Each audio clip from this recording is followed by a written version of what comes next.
হরে কৃষ্ণ। তো ব্যাস পূজা অর্থাৎ গুরু পূর্ণিমা, এই গুরু পূর্ণিমা কবে এবং কখন আমরা পালন করব? আপনাদেরকে অনুরোধ, আপনারা আজ এই ভিডিওটা স্কিপ না করে সম্পূর্ণ ভিডিওটি দেখুন। গুরু পূর্ণিমা বা ব্যাস পূর্ণিমা, এই পূর্ণিমার কি কি বিধি নিয়ম, কিভাবে আমরা এই দিনকে পালন করব, আসুন আজকে আমার এই ভিডিওর মাধ্যমে সম্পূর্ণ তথ্য জানব। 2024 সালে আষাঢ় মাসে 21 জুলাই অর্থাৎ রবিবার ব্যাস পূজা বা গুরু পূর্ণিমা, সেই দিনকে ছিল সনাতন গোস্বামীর তিরোভাব তিথি এবং আমাদের মায়াপুরে গুরুবর্গদের মধ্যে একজন ছিল ভক্তিচারী গুরু মহারাজের তিরোভাব তিথি। তাই আমরা সকলে তাদের চরণে অনন্ত কোটি প্রণাম জানিয়ে পরে আজকের এই আলোচনা পূর্ব আরম্ভ করি। গুরু পূর্ণিমা কেন পালন করা হয়? গুরু পূর্ণিমা মানে কি? সেদিনকে কার পূজা করা হয়? অনেকে ভেবে থাকেন নিজ নিজ গুরুদেবের পূজার দিন, কিন্তু সেই রকমটি নয়। তাহলে গুরু পূর্ণিমা মানে কোন গুরুদেবের উৎসব? আর এই দিনকে গুরু পূর্ণিমা বা ব্যাস পূর্ণিমা কেন বলা হয়, বা কেন এই নামকরণ হলো? চন্দ্রপঞ্জিকা অনুযায়ী আষাঢ় মাসের পূর্ণিমা তিথিতে ছিল কৃষ্ণদ্বৈপায়ন ব্যাসদেবের আবির্ভাব তিথি এবং ছিল কৃষ্ণদ্বৈপায়ন ব্যাসদেব অর্থাৎ ব্যাসদেব মুনির আবির্ভাব তিথি অনুযায়ী এই দিনকে আমরা গুরু পূর্ণিমা বা ব্যাস পূর্ণিমা বলে পালন করে থাকি। আমাদের 4টি যুগ আছে: সত্য, তেতা, দাপর এবং কলি। তেতা এবং দাপরের সন্ধিক্ষণে সরস্বতী নদীর তীরে পিতা পরাশর মুনি এবং মাতা শ্রীমতী সত্যবতীর গর্ভকে আলোক করে পরাশর মুনির পুত্র রূপে আবির্ভূত হলেন এবং তিনি ভগবানের সপ্তাহের সপ্তাহ ছিল কৃষ্ণদ্বৈপায়ন বেদব্যাস। যেহেতু তিনি বেদব্যাস, তাই এই দিনকে ব্যাস পূর্ণিমা বলেও আমরা জানি এবং তিনি সমস্ত জগতের গুরু, তাই এই তিথিকে বলা হয় গুরু পূর্ণিমা বা ব্যাস পূর্ণিমা এবং আমাদের যত সদ্গুরু আছে তার প্রতিনিধি। তাই এদিনকে আপনারা নিজ নিজ গুরুদেবের পূজা করতে পারেন, অর্থাৎ গুরু পূজা করতে পারেন। তাহলে আমরা সকলে গুরু পূর্ণিমা বা গুরু পূজার দিন আমরা কিভাবে নিয়ম পালন করব? ব্রহ্ম মুহূর্তে নিদ্রা ত্যাগ করে স্নান আদি সেরে ভগবানের মঙ্গল আরতি করে হরিনাম জপ করবেন আর বেশি বেশি করে শাস্ত্র অধ্যয়ন করবেন। কেননা ছিল ব্যাসদেব আমাদের প্রতি কৃপা পরবশত হয়ে বেদকে বিভক্ত করেছেন এবং তিনি বেদকে বিভক্ত করে মহাভারত, পুরাণ, উপন্যাস এবং ভাগবতের মতো গ্রন্থ লিপিবদ্ধ করেছেন। সে সময় ভগবানকে একমাত্র জানার উপায় ছিল শ্রুতির মাধ্যমে। শ্রুতির মাধ্যমে ভগবানকে জানার প্রয়াস করতেন ঋষিমণিরা। কিন্তু কলিযুগে মানুষের আয়ু অল্প, বুদ্ধি কম এবং মন্দ ভাগ্য, তাই ব্যাসদেবের কৃপায় আমরা আজকে এই শাস্ত্রকে লিপিবদ্ধ রূপে পেয়েছি। তাই ভগবান ছিল ব্যাসদেবের কৃপায় প্রত্যেকটি মানুষকে আশীর্বাদ প্রদান করে গেছেন। তাই তিনি সকলের গুরু, তিনি জগতের গুরু। তাই এই তিথিকে গুরু পূর্ণিমা বা ব্যাস পূর্ণিমা বলে আমরা জানি এবং সমস্ত গুরুবর্গরা হচ্ছেন ছিল ব্যাসদেবের প্রতিনিধি।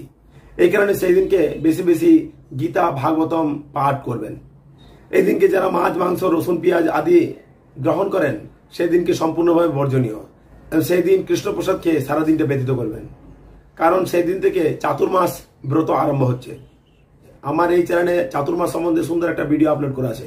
দয়া করে আপনারা সেই চাতুর্মাসের সম্বন্ধে, চাতুর্মাস কি, চাতুর্মাসের ব্রত কিভাবে পালন করব, এই 4 মাস আমরা কি কি গ্রহণ করব, সম্পূর্ণ ডিটেলসে সেই ভিডিও তৈরি করা আছে। আপনাদেরকে অনুরোধ, আপনারা আমার এই চ্যানেলকে ভিজিট করে পরে সেই ভিডিওটা দেখে নেবেন। তাই এই ব্যাস পূর্ণিমায় বেশি বেশি শাস্ত্রগ্রন্থ অধ্যয়ন করবেন আর গুরু মহিমা শ্রবণ করবেন। তাহলে আপনি ভগবানের বিশেষ কৃপা লাভ করতে পারবেন। শাস্ত্রে উল্লিখিত পায় 28 জন ব্যাসদেবের, অর্থাৎ 28 জন ব্যাসদেবের উল্লেখ রয়েছে শাস্ত্রে, যা বায়ুপুরাণে বর্ণিত করা আছে। এই 28 জন ব্যাসদেব বিভিন্ন বিভিন্ন কল্পে আবির্ভূত হয়ে শাস্ত্র গ্রন্থ লিপিবদ্ধ করে গেছেন। তাই আমরা যে ব্যাসদেবের মহিমা শ্রবণ করছি তিনি 28তম ব্যাসদেব। তিনি হলেন শিল কৃষ্ণদ্বৈপায়ন বেদব্যাস। আষাঢ় মাসের পূর্ণিমা তিথিতে পিতা ব্যাসদেব মুনি এবং মাতা সত্যবতীর পুত্ররূপে আবির্ভূত হয়েছেন। ব্যাসদেবের মনকে তুলনা করা হয়েছে ক্ষীর সমুদ্রের সঙ্গে এবং তার করুণা এবং দয়াকে তুলনা করা হয়েছে মন্দার পর্বতের সঙ্গে। কেননা তিনি বেদকে মন্থন করে আমাদের জন্য শাস্ত্র গ্রন্থ, মহাভারত, ভাগবতম, মহাভারতের মতো কাব্য, উপন্যাস মন্থন করেছেন। শুধু এই কলিহত জীবদের চিন্তা করে শাস্ত্রকে উৎপন্ন করেছেন। যেহেতু শিল ব্যাসদেব হচ্ছেন শাস্ত্রের প্রণেতা, তাই আমরা শাস্ত্রগ্রন্থ অধ্যয়ন পাঠ করার পূর্বে প্রণাম মন্ত্র উচ্চারণ করি। বিশেষ করে ভাগবতম পাঠ করার পূর্বে একটা মন্ত্র উচ্চারণ করি, নারায়ণীং নমস্কৃত্যম নরং চৈব নরোত্তমং দেবীং সরস্বতী ব্যাসং ততো জয়মুদীরয়ে নষ্টপ্রায়েষু অভদ্রেষু নিত্যম ভাগবত সেবয়া ভাগবতমের উত্তম শ্লোকের ভক্তির ভবতি নৈষ্টিকিম। এই মন্ত্র বলে আমরা শিল ব্যাসদেবকে প্রণাম নিবেদন করি এবং যে আসনে পাঠক উপবেশন করে সেই আসনের নাম হলো ব্যাস আসন বা ব্যাস। তাই সমস্ত মুনিগণের মধ্যে ব্যাসদেব হচ্ছেন সর্বশ্রেষ্ঠ। এবং তা নয়, ভগবান শ্রীকৃষ্ণ ভগবদ গীতায় 10 নম্বর অধ্যায় 37 নম্বর শ্লোকে অর্জুনকে বলছেন, হে অর্জুন, ঋষিগণের মধ্যে আমি ব্যাস। এই কথা ভগবান নিজে প্রতিপন্ন করেছেন ভগবদ গীতায়। এবং শিল ব্যাসদেবের কৃপায় আমরা অত্যন্ত ভাগ্যবান যে আমাদের মাঝে জগৎগুরু শিল প্রভুপাদকে পেয়েছি। কারণ এই শাস্ত্র গ্রন্থ, এই ভাগবত মহাপুরাণ, এগুলো আগেকার সময় অত্যন্ত দুর্লভ ছিল। আগেকার দিনের মুনি ঋষি রাজারা এই শাস্ত্র গ্রন্থ অধ্যয়ন করার জন্য, শাস্ত্র জ্ঞান, আধ্যাত্মিক জ্ঞান অর্জন করার জন্য ঘর বাড়ি সমস্ত ত্যাগ করে বনে জঙ্গলে গিয়ে তপস্যা করত হাজার হাজার বছর। তারপর হাজার হাজার বছর তপস্যার পরে সাধুগুরুর কৃপায় এই শাস্ত্রগ্রন্থের জ্ঞান তারা লাভ করতে পারত।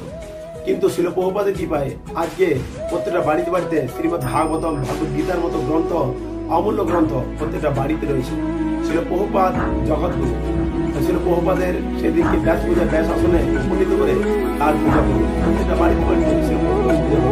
যদি শিল প্রভুপাদ না হতো তাহলে কি হইতো? আর শিল প্রভুপাদের কৃপাতে প্রত্যেকটা বাড়িতে বাড়িতে ভাগবতের মতো অমূল্য গ্রন্থ প্রত্যেকটা বাড়িতে রয়েছে। শিল প্রভুপাদের কৃপাতে আজকে আমরা ভগবানের অশেষ কৃপা, ভগবানের আশীর্বাদ, ভাগবতম সাক্ষাৎ ভগবান, সেই ভগবানকে আমাদের নিজের বাড়িতে আমরা আনতে পেরেছি, ভগবানের আশীর্বাদ গ্রহণ করতে পেরেছি।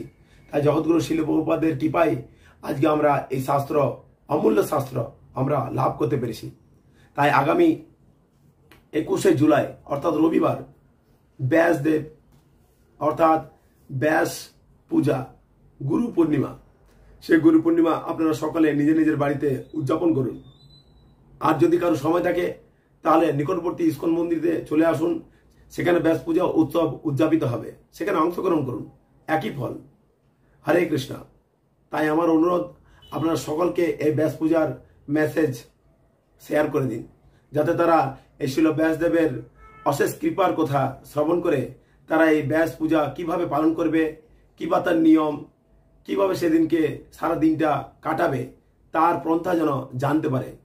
তাই আপনারা সকলে এই ভিডিওটিকে বেশি বেশি শেয়ার করে দিন। হরে কৃষ্ণ।